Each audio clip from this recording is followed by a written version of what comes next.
आणि एक सुटला सुटला सेमी 4.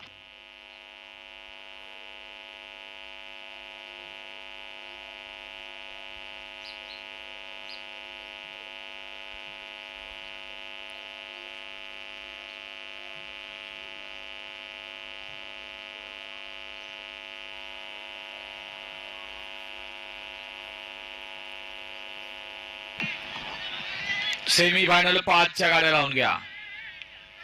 अहो स्क्रीनची जागा मोकळी ठेवा. पंचांना निकाल बघू द्या.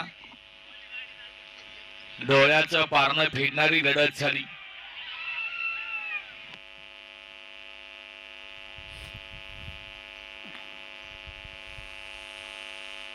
ड्रोनवाले निकाल दोन्ही साईडनं बघा, म्हणजे या दोन्ही कॅमेऱ्याचा बघा, त्याचबरोबर ड्रोनचा सुद्धा बघा. हा निकाली पंच जरा हा निकाल पेंडिंग राहू द्या.